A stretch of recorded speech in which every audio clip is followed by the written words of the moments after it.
Vamos falar agora da reunião aqui hoje. O Usiminas está apresentando os resultados. Qual que é o resultado que o Usiminas apresenta durante todo esse ano de 2018? Olha, nós apresentamos no final do mês de outubro o resultado do terceiro trimestre. Se nós considerarmos os 3 trimestres, nós estamos num ritmo anual. Nos 3 trimestres nós apresentamos um resultado de EBITDA superior a 1 bilhão e 800 milhões de reais, tá? O que dá uma média trimestral superior a 600 milhões de reais. Só para lembrar vocês, nesses últimos 3 anos, nós no primeiro semestre de 2016, nós estávamos com o EBITDA acumulado nos 12 meses anteriores, eu estou falando especificamente do balanço fechado em 30 de junho de 2016, o balanço, considerando os 12 meses anteriores, apresentava um EBITDA negativo. Tá? No segundo semestre, tá, nós fizemos um trabalho intenso, vocês devem se lembrar até daquela meta que nós colocamos aí para o grupo dos 10 de 100 milhões de reais de EBITDA por mês. Na época todos achavam que era impossível, alguns até chegaram a achar que eu estava louco. Mas a equipe Usiminas trabalhou e nós no terceiro trimestre atingimos os 100 milhões. Tá?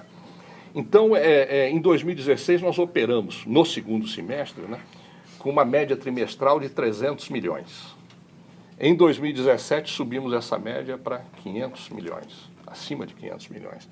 Em 2018 nós estamos nos 3 trimestres apresentados já num patamar acima de 600 milhões. Então nós estamos trabalhando, os desafios são muito grandes e a Usiminas vai enfrentar a partir de 2019 desafios muito maiores do que os que nós temos enfrentado. Nós agora vamos entrar num período, que eu até comentei com vocês, né, que é o período que nós chamamos de desafio da competitividade e da inovação. Nós temos que inovar cada vez mais na empresa, nós temos que trazer a indústria 4.0 para dentro da empresa, nós temos que utilizar com intensidade a transformação digital, né? E nós temos que buscar ser competitivos a todo momento.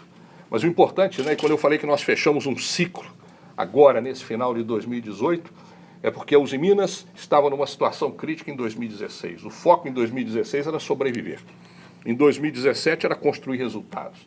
E nós construímos e fechamos 2017 num patamar superior aos anos de 2013 e 2014, né? Antes da nossa crise. Tá? E agora em 2018 nós consolidamos. Então, nós somos uma empresa normal, tá? Com os desafios de todas as empresas normais, mas agora nós temos que ir além. Nós temos agora que trabalhar na competitividade. Presidente, o senhor falou sobre a ociosidade, né, da indústria de um modo geral, né? E em relação aos Usiminas, como que está a ociosidade? E aqui em Ipatinga, há uma previsão, então, de contratação para o ano que vem, já que o senhor falou que há setores, né, onde há ociosidade? A indústria brasileira, ela apresenta atualmente, aí vamos falar do ano de 2018, um patamar de ocupação da ordem de 60%. Varia de um setor para o outro, né? Mas em média está nesse patamar de 60%. Tá? A boa notícia é que nós aqui em Ipatinga, em termos de produção de aço, nós estamos a plena carga. Tá? Nós, com a volta do Alto Forno 1, que é o alto forno símbolo nosso, que foi o primeiro que entrou em operação em 1962, nós voltamos a plena carga em Ipatinga. Tá? O grande desafio nosso aqui em Ipatinga é principalmente chapas grossas. Chapas grossas nós estamos operando a menos de 50% de ocupação. Tá?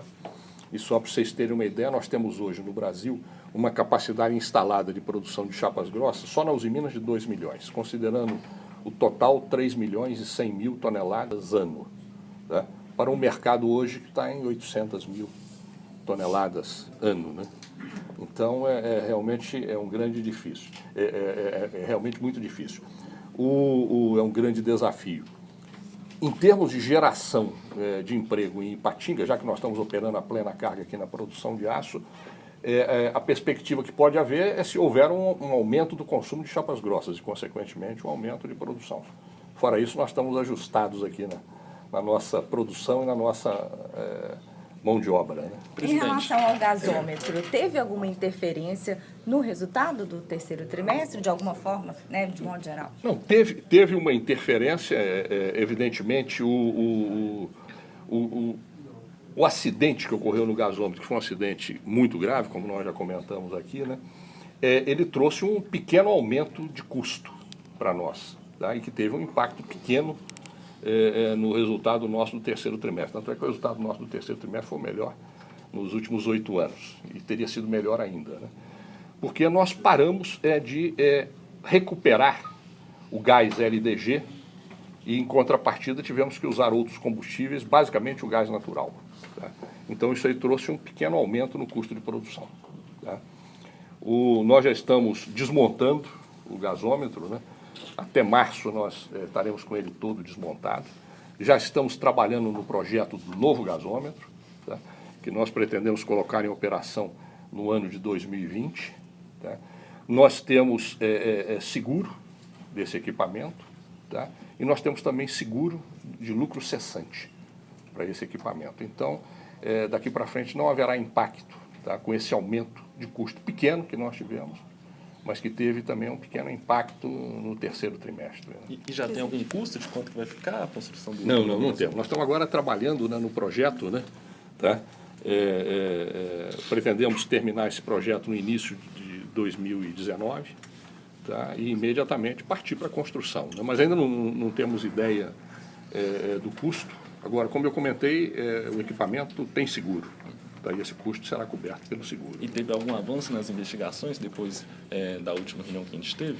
Olha, 7 dias depois do ocorrido, nós apresentamos para vocês e para toda, para os órgãos públicos e para toda a sociedade de maneira geral, a nossa análise da causa do acidente. Aquele documento que nós apresentamos, e naquele momento era um documento preliminar, nós já estamos com o relatório final em profundidade praticamente concluído. Nesse relatório tivemos a participação técnica do DNV, que ajudou em toda a análise, e o que eu posso afirmar a vocês é que foi confirmado aquele relatório preliminar. Não houve modificação. A causa foi uma falha de equipamento, tá? de um computador de processo que falhou, tá? Que levou à entrada de oxigênio dentro do gasômetro, tá? E depois veio a explosão. Tá? Essa foi a causa basicamente, tá? Nós analisamos a fundo, é um acidente que não pode ocorrer, tá? E nós estamos agora trabalhando no sentido de voltarmos a recuperar o gás LDG, e o nosso plano é ainda no primeiro semestre de 2020 estarmos com o novo gasômetro operando, né? E aí sim teremos uma redução no custo comparado com o momento atual. Né? 2019 chegando, novo governo brasileiro, e as demandas que foram apresentadas pela Usiminas, o senhor pode citar? Olha, nós como indústria brasileira, como indústria do aço, né, nós tivemos com o presidente Bolsonaro, tivemos com o vice-presidente general Mourão, tivemos com o futuro ministro-chefe da Casa Civil, Onyx Lorenzoni, né, e nós levamos uma pauta que basicamente se concentrou em 4 pontos. Um primeiro ponto é a retomada do crescimento, e essa retomada do crescimento nós propusemos 3 grandes alavancas: construção civil, infraestrutura e exportação. Tá? A segunda pauta é a pauta até que nós já conversamos aqui hoje, com referência a relações comerciais. Nós somos a favor do liberalismo comercial, nós somos contra o protecionismo. Mas a grande reflexão que a gente deixa é o seguinte: pode o Brasil ser pode o Brasil ser liberal no mundo protecionista? Tá? Nós temos que defender o nosso mercado. Né? O mundo inteiro está defendendo os seus mercados domésticos. O Brasil é um dos poucos países no mundo que não está tomando medidas para defender o seu mercado. E defender mercado significa defender emprego, significa privilegiar a produção de produtos aqui no Brasil, significa incentivar o desenvolvimento das nossas empresas, significa gerar emprego, gerar renda, gerar bem-estar no Brasil. Né? O terceiro ponto que nós colocamos para a equipe do presidente Bolsonaro e para ele próprio, né, é a questão da soberania nacional. Tá? E essa soberania nacional é incentivar a produção no Brasil. Nós temos uma indústria bem estruturada, forte, mas que sofreu muito nos últimos 20 anos. No final dos anos 90, nós tínhamos uma participação no PIB brasileiro da ordem de 25%, em 20 anos caiu para em torno de 10%. E nós temos uma capacidade, que nós já comentamos aqui, ociosa muito grande, que pode entrar em operação sem necessidade de investimentos. O Brasil tem um potencial muito grande. Tá? E o quarto ponto que nós levamos ao presidente Bolsonaro foi no sentido das reformas que o Brasil tem que fazer, o ajuste fiscal que tem que ser feito, né? E dentro desse tema nós destacamos a reforma da Previdência, que é necessária para o Brasil, para garantir a aposentadoria de todos nós brasileiros, porque senão corre o risco de, em algum momento, quebrar, tá? E as previdências também quebram, né? Tá? E a reforma fiscal, né? Nós temos um arcabouço tributário extremamente complexo no Brasil. Isso aí causa um custo para as empresas e um ônus muito grande. Nós precisamos simplificar, tá? Podemos até manter o mesmo patamar de carga tributária, que é elevado, mas precisamos simplificar a tributação. Tá? Se você olhar uma grande empresa como a Usiminas, nós temos uma estrutura para tratar de temas tributários muito elevada. Se nós operássemos nos Estados Unidos, a estrutura nossa seria 20% da estrutura que nós temos aqui, dada a complexidade tributária do nosso país. Nós estamos, gente, num grande momento no nosso país. Nós temos uma chance de dar uma grande arrancada em termos futuros, né? Nós tivemos momentos especiais no Brasil na década de 50, né, com o presidente Juscelino Kubitschek. Nós demos uma grande arrancada. Foi o presidente que desenvolveu a indústria brasileira, né? Nos anos 70, nós tivemos um crescimento muito grande no país, da indústria em especial e da infraestrutura. Tá? Nos últimos 50 anos, nós vivemos daquilo que nós plantamos nas décadas de 50 e 70. Né? Precisamos voltar a plantar com intensidade no nosso país. O quanto o Brasil crescer, a Usiminas acompanhará o crescimento e a Usiminas está preparada para o crescimento brasileiro. Sem tá? números, perspectivas, não tem... O que está se projetando em termos de crescimento da economia brasileira é 2,5% do PIB. Na minha visão, alguma coisa próxima de 3%. Tá? Então, nós teremos perspectiva de crescer acima desse patamar. Tá? Quando, historicamente, mas é sempre importante a gente ter em mente de que história é história. O passado não garante o futuro. No passado, quando o PIB crescia X, o consumo de aço crescia 2x. Então, por exemplo, se o PIB cresce 3%, estou falando em termos históricos, tá, gente? Em média, o consumo de aço cresceria o dobro, cresceria 5%, 6%. O mais importante é que a Usiminas está preparada para o crescimento brasileiro. Tá? E o que nós temos hoje que focar é no crescimento brasileiro. A Usiminas estará preparada para responder, tá?